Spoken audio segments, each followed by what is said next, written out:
Oh, hi, we're here with Ari. Ari. Thank you, Ari. I just stopped him randomly and he gave me some of his time.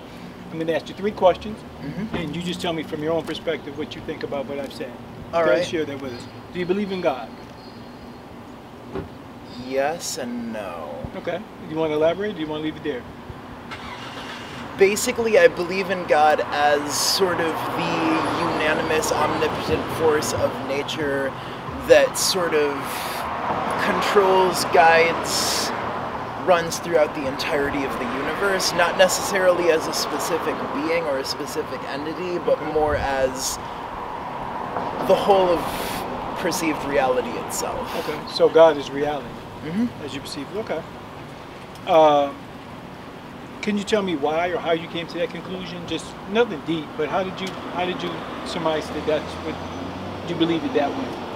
I came through it for the most part by my own experience, as well as exchanging different philosophies with different people and just seeing how they perceive it versus how I've experienced it, and ultimately figuring out what that gray area is that then makes the most sense. Okay, I'll accept that. This is going to be a qualifier for you. How do you understand the name Jesus in relationship to God? Does that mean anything to you? I do believe that Jesus and God were in a similar standing. I believe that Jesus was, as he was called in his day, Joshua Bar Joseph, was a mystic who did work with God as the unanimous force that runs through the universe.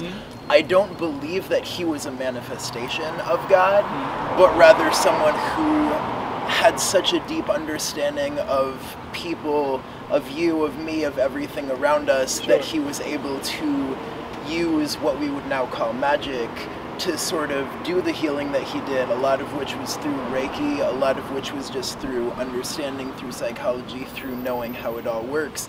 So I do believe that he was a mystic that did work with that energy that we refer to as God. However, I don't see them as being one and the same. As one and the same. You don't see them that way. Okay.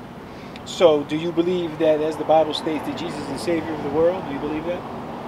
No. No? Okay, we'll just leave it short right there because that's kind of deep. We won't expound on that one. And let me ask you this lastly. How do you make sense on what happens to us after we die? I try not to think about it too much. Good answer. But I mean, if you just had to sum it up, what would you say after we die, what happens? I've heard some people say we're just non-existent, how we never knew we were here before, we'll never know we ever existed afterward, or some people believe, like myself, that there is a heaven and there is a hell, and you reside in one of the two. So you have like kind of neutral, not much thought on that? Basically, the way I see it is that heaven and hell do exist, but they exist in the physical world that we currently exist in. The way we approach it is the way that we create our reality. So that's why I tend to not focus too much on the afterlife, because I would rather enjoy the life that I have right now as fully as possible. That said, to answer your question, it would make the most sense to see that people basically go where they expect to go. Like whatever someone has in their mind's eye of what happens afterwards is going to be what happens afterwards for them. So that said, we do have no idea what happens, which is why it's so much more important to just live in the present and enjoy it while we can. Okay, let me ask you this. This is my last, and this is just to piggyback off of what you just said. If you're believing that heaven and hell is now, you currently, are you living in heaven or in hell? Neither. Neither? You're kind of like in the middle zone right now? Okay. Well, you're going to work on that heavenly portion, right? Exactly. Always. Thank you. Of course. Be well, my friend. You too. He describes God as unanimous, omnipotent, force of nature. The focus on this word, and I hear this often, God being nature, I stems from, I believe in, not necessarily in totality, but in I think great part, is from Romans 1, where God says that he's the creator of all things, and that in fact by his very nature, his attributes can be realized, and that that man is without excuse, because through that nature and the power of his glory, that everyone knows that there's a God. So I think that word nature has been misinterpreted for the nature of the physical world or universe, as opposed to in the context that it's meant in the Bible, which is the more narrow sense of nature being the very nature or character of God, as opposed to the broader sense being the physicality of the world. And so he did say that God was not an entity, but nature. So I found that very interesting, and it's not uncommon. There's very many people that have that same philosophy. That the way he's concluded his observation or of God is from personal, subjective interpretation. I didn't hear much about any investigation. I didn't hear anything about any studies that he had particularly done, other than he had conversed with others, if you'll notice, concerning their philosophies. And they all came together, I guess, and kind of mixed it up and decided how they were going to come to understand God, which can be dangerous in that, and listen, I know a lot of people are going to disagree with me on this, but I think that God has revealed himself. Whoever your God is, he's revealed himself in a general sense.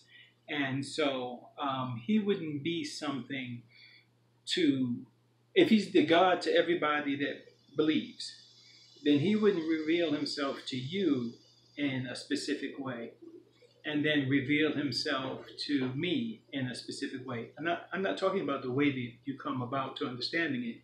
I'm talking about he would be a standardized God and would be the same God with the same character, with the same principles, with the same morals, with the same power that he would be for you as he would be for me.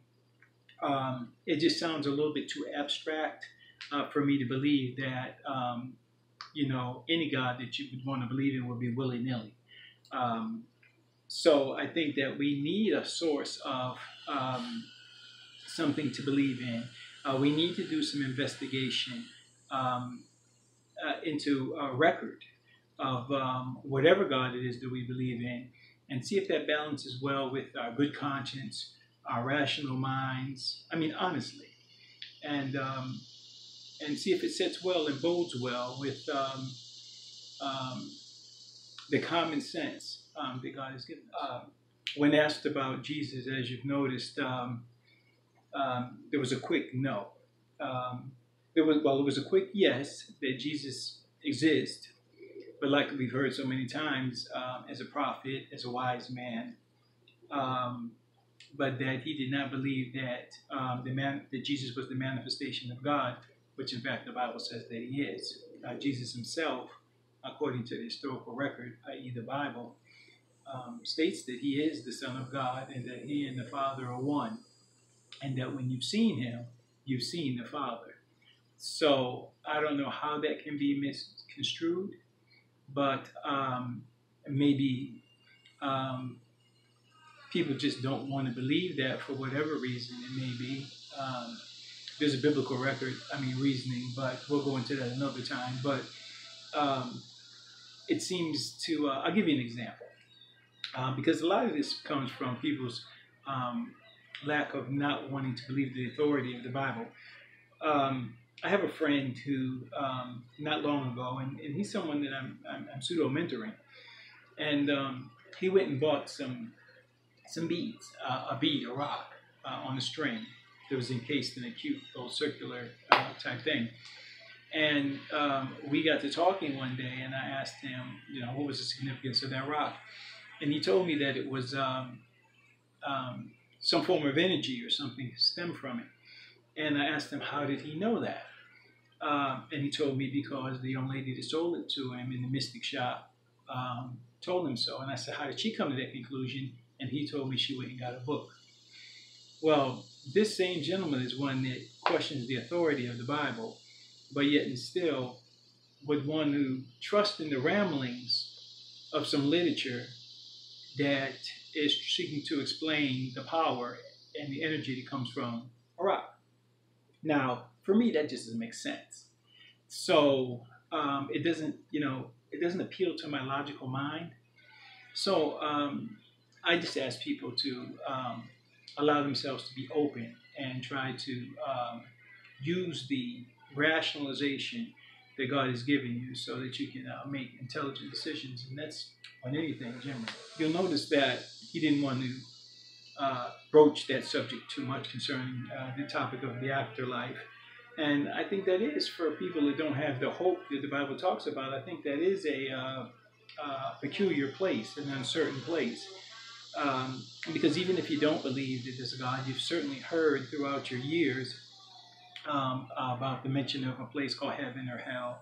You've certainly heard that there are certain people that love and trust and have faith in God would go to a place called heaven, and that subsequently those who don't we go to a place called hell or Sheol or Hades.